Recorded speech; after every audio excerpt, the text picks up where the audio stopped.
My grandmother has never, in the 81 years of her considerable life, done anything by accident.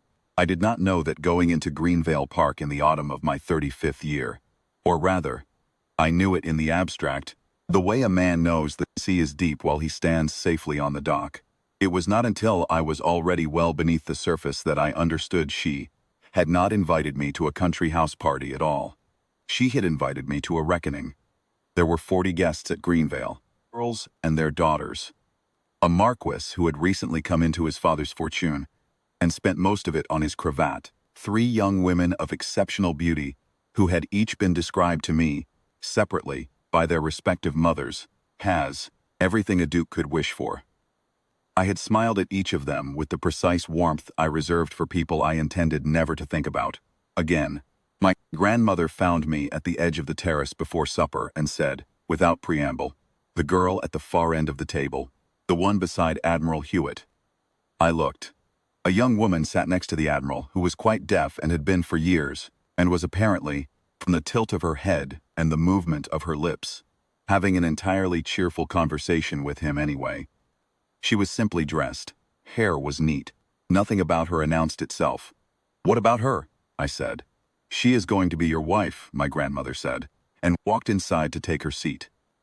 I spent the first 2 courses deciding my grandmother had finally lost her senses.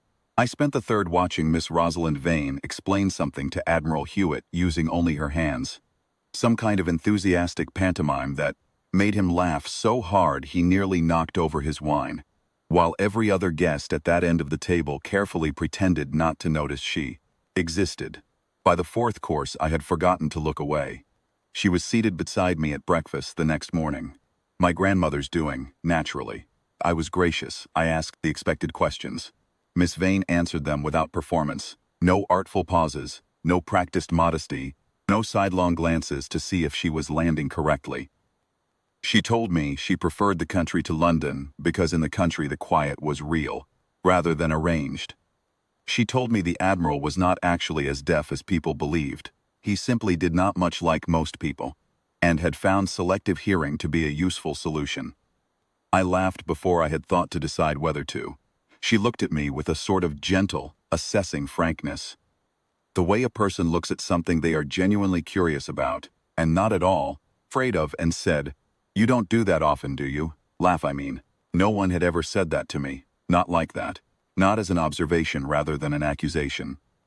"I do, when something is worth it," I said. "That seems like a reasonable policy," she said, and returned to her toast. My grandmother, I noticed from across the table, was watching us with the serenity of a woman who has already won, and is simply waiting for everyone else to understand it. I told myself it was nothing.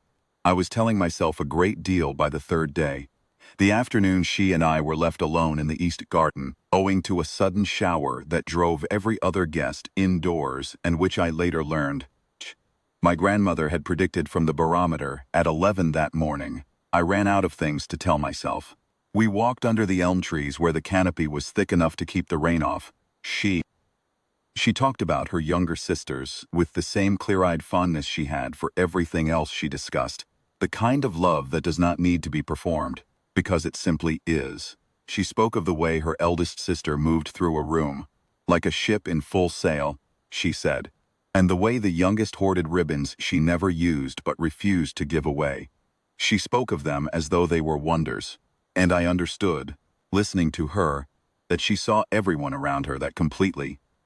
That she had always been doing what she had done with Admiral, finding the person inside the inconvenience, and making them feel entirely seen. It struck me then, quietly and with some force, that no one in that house had thought to do the same for her. "You notice a great deal," I said. "It's not difficult," she said, "when you spend most of your time where no one is looking." She said it without self-pity, merely as fact, the way one might note that a room faces north, and is therefore cool. I found that more affecting than any bid for sympathy could have been. We walked back to the house in a silence that was entirely comfortable, which unsettled me more than anything else that had happened all week. Turned to London the following Tuesday, intending, very firmly, to let the matter rest. My grandmother returned the same day. By Thursday she had sent me a note that said only, "Come to tea on Saturday." Bring yourself. Leave your stubbornness at home if you can manage it. Came on Saturday. I brought my stubbornness. I was not able to manage it. The drawing room at her townhouse was full. My 2 aunts, a cousin, and at the far end of the settee, in a dress the color of winter light, Rosalind Vane, sing something that was apparently amusing, because she was smiling at the page. She looked up when I came in, and the smile didn't disappear. It simply shifted, from the book to me, without any calculation in the change at all. My grandmother watched me stop in the doorway. She had the expression of a woman who has just set down a piece of a puzzle she has been carrying for some time, and finds it fits precisely. The room. I sat beside Miss Vane and I said, because I was apparently no longer capable of my grandmother-approved social deflections, I owe you an apology. She looked at me steadily. What for not looking sooner, I said. The room went quiet, in the way rooms do, when everyone realizes something real is happening, and has the decency to stop pretending otherwise. Rosalind considered this for a moment. There was that frankness again, that unguarded, unpracticed way she had of meeting a thing directly, as though she had never learned to flinch from honesty, and saw no reason to start. I don't think it's entirely your fault, she said at last. I have been at a great many tables. I am rather practiced at being overlooked. Not, I said, by me, not anymore. My grandmother made a small sound from across the room that was, I believe, the closest she has ever come to an unseemly display of satisfaction. My aunt covered her smile with her teacup. My cousin looked at the ceiling. I did not look at any of them.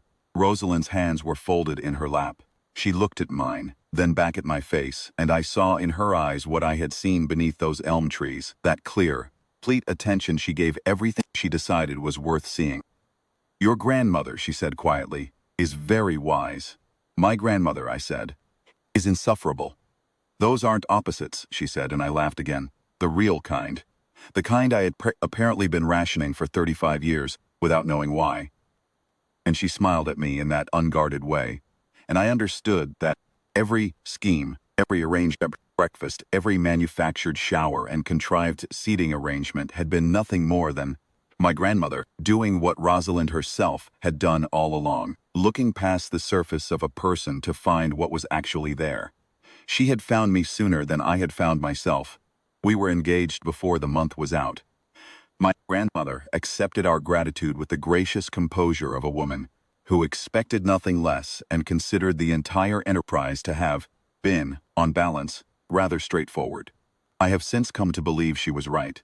The only complicated part had been the stubbornness. Mine, not Rosalind, for her part, never seemed to find me complicated at all. She simply looked at me as she looked at everyone, with that steady and unfrightened candor, and loved what she saw. I do not know what I did to deserve being seen so completely.